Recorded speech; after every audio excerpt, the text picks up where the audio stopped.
Assalamualaikum warahmatullahi wabarakatuh. Perkenalkan, nama saya Anggita Stefani, NIM 210260009 dari Prodi Informasi Perpustakaan dan Kearsipan. Di sini saya akan membahas tentang merancang skema klasifikasi arsip. Poin-poin yang akan saya bahas adalah sebagai berikut. Di sini saya akan melihat salah satu arsip, yaitu ijazah, SMA, dan juga lapor SMA yang saya punya. Dan di sini saya akan menjelaskan apa itu arsip. Secara etimologi, arsip merupakan kata serapan dari bahasa Belanda dari archief yang pada gilirannya diserap dari bahasa Perancis archives. Dan jika kurang jelas, bisa dilihat apa itu arsip.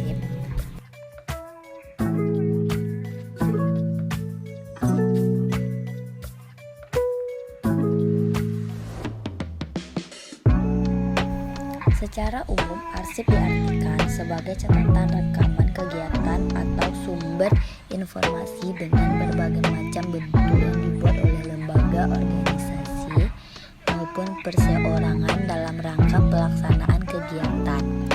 Arsip yaitu pusat ingatan bagi seluruh kegiatan pekerja, di mana surat atau warkat yang diproses berdasarkan pengklasifikasian atau penggolongan yang disusun, disimpan dan dipelihara sedemikian rupa selama masih diperlukan.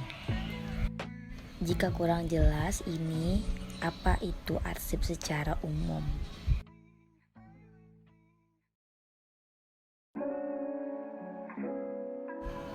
Fungsi arsip ada 4, yaitu 1. Pengkajian dan penyusunan kebijakan nasional di bidang kearsipan.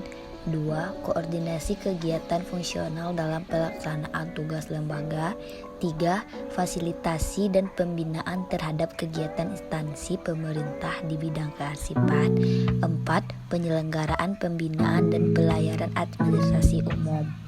Jika kurang jelas, ini 4 fungsi arsip, yang pertama dan yang kedua.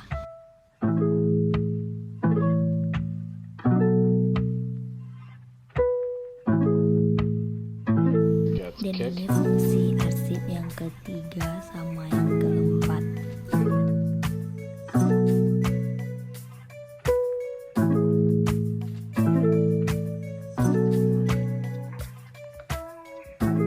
Untuk skema klasifikasi arsip sendiri diartikan penggolongan atau pengelompokan arsip menurut urusan atau masalah secara logis, kronologis, dan sistematis berdasarkan fungsi dan kegiatan organisasi pencipta dan merupakan pedoman untuk pengaturan, penataan, dan penemuan kembali arsip.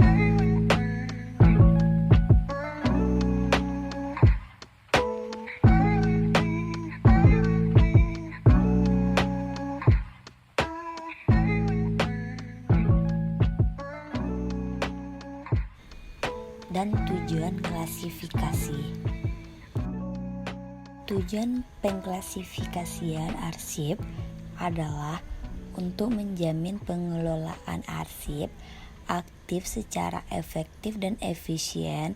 Dengan klasifikasi ini, arsip diciptakan atau diterima dalam rangka pelaksanaan fungsi atau kegiatan organisasi dapat diatur atau diterima dengan mudah, sehingga penemuan kembali dapat dilakukan dengan cepat dan tepat.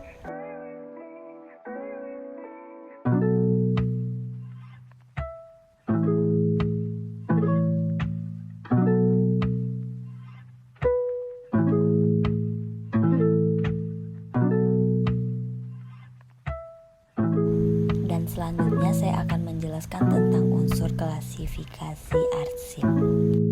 Yang pertama yaitu kelompok informasi arsip. Pola klasifikasi arsip disusun berjenjang seperti berikut. Main subjek, pokok masalah primer, sub-subjek, pokok masalah sekunder, sub-sub-subjek, pokok masalah tersier. Ketiga kelompok ini mempunyai hubungan logis, kronologis, dan sistematis satu sama lainnya.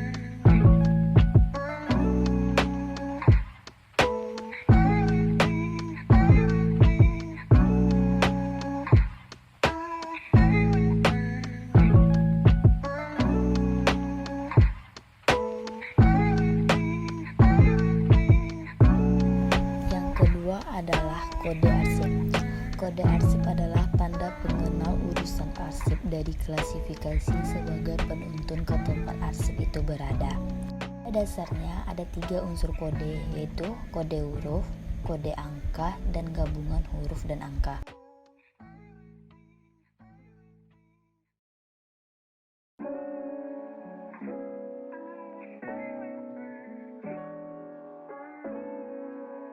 Jenis klasifikasi arsip yaitu 1. Klasifikasi fasilitatif. Klasifikasi fasilitatif adalah klasifikasi yang mencerminkan tugas-tugas penunjang organisasi, contohnya kepegawaian dan keuangan.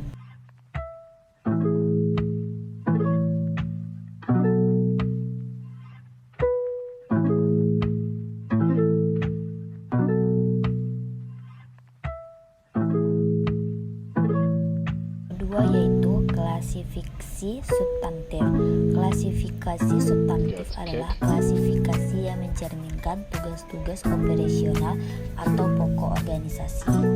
Cara penyusunan klasifikasi: A. Melakukan analisis fungsi organisasi untuk mengetahui arsip apa yang tercipta dalam satu fungsi organisasi. B. Klasifikasi disusun berdasarkan masalah yang mencerminkan fungsi dan kegiatan organisasi. C. Klasifikasi disusun secara berjenjang dengan mempergunakan prinsip perkembangan dari umum ke khusus. D. Setelah penyusunan klasifikasi, kode klasifikasi ditambahkan untuk mempermudah penyebutan klasifikasi.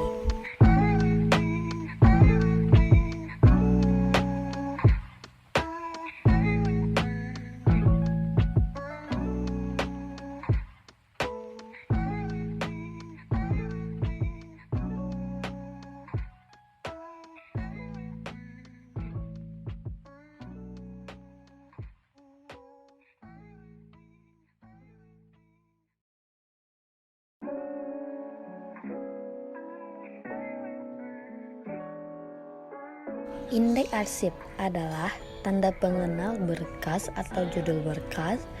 Indeks berfungsi sebagai petunjuk keterangan penting dalam pekerjaan filing, misalnya dapat menetapkan kode arsip, tempat arsip disimpan, menurut peralatan yang terkandung dalam arsip tersebut.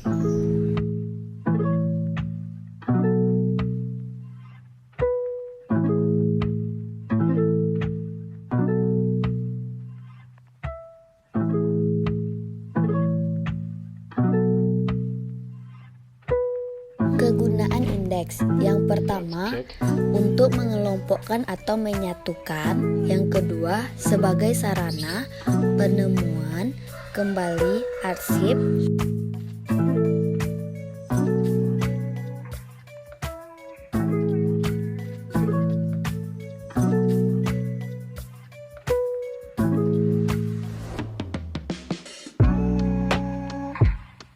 Penentuan indeks masalah. Yang pertama, membaca keseluruhan isi surat.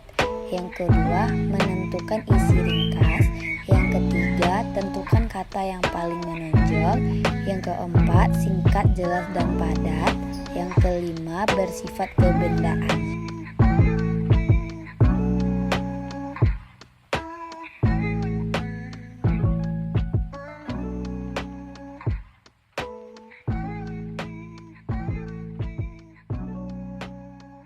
Apa itu indeks relatif? Indeks relatif adalah daftar subjek atau masalah skema klasifikasi termasuk sinonim yang disusun berdasarkan urutan abjad, yaitu daftar heading subjek beserta rincian objek dan kodenya.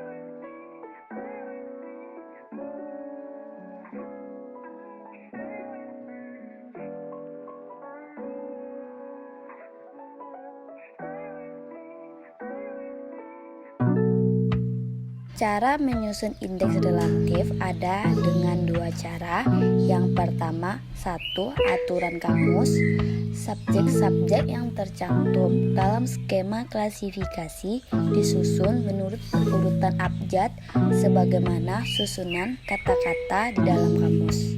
2. Kedua, pengelompokan pokok masalahnya. Indeks relatif dapat juga disusun atas dasar kelompok-kelompok pokok masalah yang ada dalam skema klasifikasi, dalam arti penyusunan secara abjad berdasarkan masing-masing pokok masalah. Pemberkasan arsip, yaitu sistem pemberkasan adalah cara atau metode penyimpanan arsip secara sistematis ke dalam peralatan menurut aturan yang telah direncanakan, termasuk proses penyusunan dan penempatan arsip dengan cara yang sistematis sehingga dapat dengan mudah, cepat, dan tepat ditemukan bila diperlukan.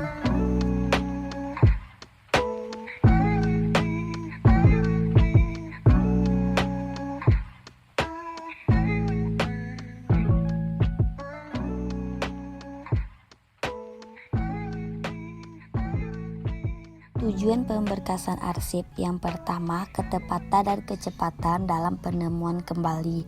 Yang kedua, mengantisipasi adanya dokumen yang hilang. Yang ketiga, efisiensi dalam penggunaan ruangan dan peralatan. Yang keempat, mempermudah dalam penyusutan.